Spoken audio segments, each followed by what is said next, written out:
Hello everyone, welcome back to my channel. আশা করছি সকলেই ভালো আছো, আমিও ভীষণ ভালো আছি। শীতকাল কিন্তু পড়ে গেছে আর বাজারে ফুলকপিও কিন্তু উঠে গেছে। তাই আজ তোমাদের সঙ্গে শেয়ার করব ফুলকপি আলু দিয়ে মাছের ঝোলের খুব সুন্দর একটি রেসিপি। তো চলো ঝটপট করে রান্নাটা শুরু করে নেওয়া যাক। রেসিপিটি তৈরির জন্য আমার প্রথমেই লাগবে কিন্তু কিছুটা ফ্রেশ মাছ। আমি এখানে দেখো মাছের পিসগুলো একটু মিডিয়ামে রেখেছি, তোমরা এর থেকে বড় সাইজের মাছের পিসও ব্যবহার করতে পারো। এবার আমাদের ফার্স্ট প্রসেস ম্যারিনেট, যেটা খুব সিম্পল এবং সহজ। দিয়ে দেবো পরিমাণ মতন হলুদ, স্বাদ অনুযায়ী লবণ, আর ব্যবহার করব হালকা একটু কাশ্মীরি লঙ্কার গুঁড়ো। তোমরা কাশ্মীরি লঙ্কার গুঁড়োটা অ্যাভয়েডও করতে পারো। এবার সব কিছু ভালো করে মাখিয়ে নেওয়ার জন্য দিয়ে দেবো কিছুটা সরিষার তেল। সরিষার তেলটা দিয়ে এবার কিন্তু সব কিছু ভালো করে আমি হাত দিয়ে মাছের গায়ে মাখিয়ে নেব সুন্দর করে। দেখো সরিষার তেলটা দিয়ে কারণে কত সুন্দর স্মুথলি ম্যারিনেটটা হয়ে গেছে। তো ম্যারিনেট কিন্তু আমাদের কমপ্লিট। এবার আমি এটাকে কিছুক্ষণের জন্য রেস্টে রেখে দেব। তোমরা ডাইরেক্টলি ফ্রাইও করে নিতে পারো যদি তোমাদের হাতে একদমই টাইম কম থাকে। তো দেখো ম্যারিনেট কমপ্লিট। তো চলো এটাকে রেস্টে রেখে দিয়ে রান্নার বাকি উপকরণগুলো কেটে নিই। উপকরণ কিন্তু একদমই ঘরোয়া। ব্যবহার করবো টমেটো, ধনেপাতা, ফুলকপি, আদা, কাঁচা লঙ্কা আর আলু। তো চলো এক এক করে সব কিছু কেটে নেওয়া যাক। তোমরা কিন্তু এখনও অনেকেই আছে আমার চ্যানেলটাকে সাবস্ক্রাইব করনি। তো ঝটপট করে চ্যানেলটাকে সাবস্ক্রাইব করে ফেলার পাশে থাকা বেল বাটনটি অন করে দিয়ে আমার চ্যানেলে আরও নতুন নতুন ভিডিওগুলো দেখার জন্য। আর তোমরা আমার চ্যানেলে আরও নতুন নতুন কী কী রেসিপি দেখতে চাও সেটাও কিন্তু আমাকে প্লিজ কমেন্ট করে জানিও। আমি চেষ্টা করব তোমাদের সঙ্গে শেয়ার করার।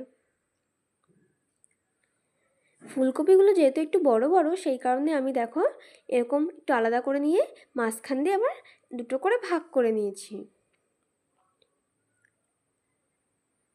দেখো এক দিয়ে কিন্তু প্রায় 3 ভাগ করা যাচ্ছে, এতটাই বড় বড় ছিল।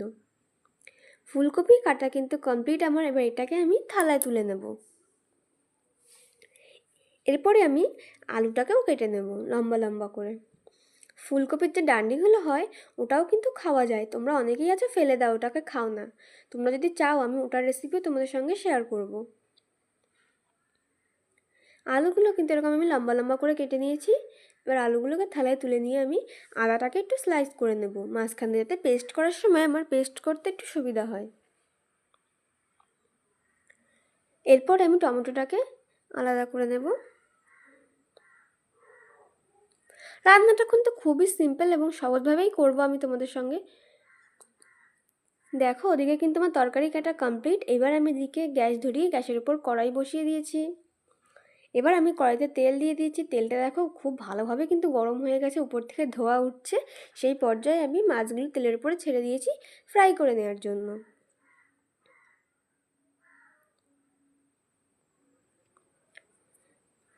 মাছটা কিন্তু একটু ভালোভাবে একটু কড়া করে ভেজে নেবে তোমরা।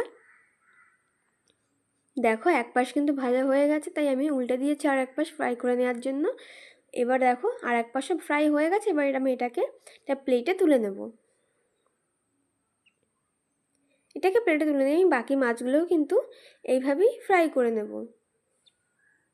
দেখো মাছগুলো কত সুন্দর ভাজা হয়েছে, আশা করছি তোমরা দেখেই বুঝতে পারছো। এবার চলো মিক্সিং জারে একটা পেস্ট করে নেওয়া যাক। সেই কুচিয়ে নেওয়া আদা, কিছুটা গোটা জিরে, ঝাল অনুযায়ী কাঁচা লঙ্কা, পাকা লঙ্কা আর সামান্য একটু জল দিয়ে এটাকে কিন্তু ভালোভাবে পেস্ট করে নেব। জলটা কিন্তু তোমরা সামান্য পরিমাণেই দিও, বেশি দিলে কিন্তু পেস্ট হতে চাইবে না। এখন তো সবাই মিক্সিতেই পেস্ট করে, সেই কারণে পেস্ট করার কিন্তু এখন আর অতটা ঝামেলা নেই। তো দেখো এদিকে আমার পেস্ট কিন্তু প্রায় কমপ্লিট হয়ে গেছে। এবার আমি মাছ ভাজা সেই তেলের মধ্যে কেটে রাখা আলুগুলোকেও ফ্রাই করে নেব। সামান্য একটু লবণ দিয়ে দেবে, তাহলে ফ্রাইটা একটু তাড়াতাড়ি হয়ে যাবে। হলুদটা দেওয়ার দরকার নেই, যেহেতু আমরা মাছ ভাজার সময় হলুদ ব্যবহার করেছিলাম, তাই হলুদটা না দিলেও হবে। আলু ভাজা কিন্তু আমরা কমপ্লিট। এবার সেই একই তেলের মধ্যে আমরা ফুলকপিটাকেও ফ্রাই করে নেব। যদি তোমাদের ফুলকপির মধ্যে একটু পোকা থাকে তাহলে কিন্তু তোমরা একটু ফুলকপিটা আগে থেকে গরম জলে ভাপিয়ে নিও। ফুলকপিটাও কিন্তু আমার দেখো এদিকে ভাজা প্রায় হয়ে গেছে। আমি সামান্য একটু লবণ, সামান্য একটু হলুদ দিয়ে ঢেকে দিয়েছিলাম যাতে তাড়াতাড়ি হয়ে যায়। সব কিছু প্রায় 60% মতন ফ্রাই করে নিলেই হবে। বাকিটা আমরা যখন ঝোলে দেবো তখনই ফ্রাই হয়ে যাবে, মানে সিদ্ধ হয়ে যাবে। এবার আমি সেই একই তেলের মধ্যে দিয়ে দেব 2টো শুকনো লঙ্কা, 2টো তেজপাতা আর আগে থেকে করে রাখা সেই পেস্টটা দিয়ে কিন্তু আমাদের ভালোভাবে কষিয়ে নিতে হবে। কষানোর সময় আমি দিয়ে দিয়েছিলাম সামান্য একটু নুন, হলুদ আর একটু লঙ্কার গুঁড়ো।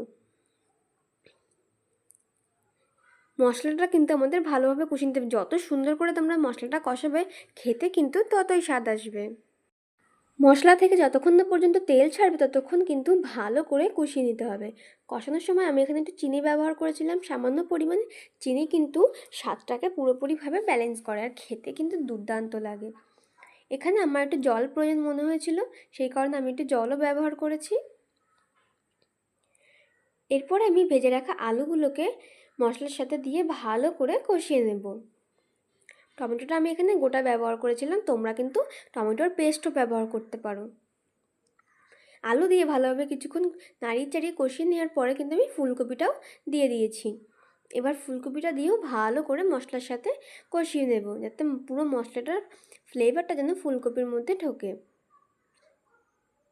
আশা করছি তোমরা দেখেই বুঝতে পারছো রান্নাটা কতটা সিম্পল এবং সহজ। কষানো কিন্তু আমার এখানে প্রায় হয়ে এসেছে। এরকমভাবে কিন্তু তোমরা ভালো করে নাড়িয়ে চাড়িয়ে কষিয়ে নেবে। এবার আমি এতে জল ব্যবহার করে নেব।